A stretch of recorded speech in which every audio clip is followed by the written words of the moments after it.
पापाजी जे चलिले घर बर खोजे, बेटी चौकठिया धैले ठाड़।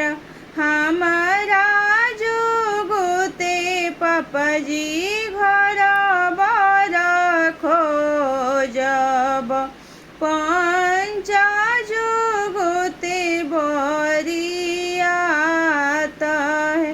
अपना जुगुते पापाजी समाधि खोजब, जाने पापाजी धर्म तोहार।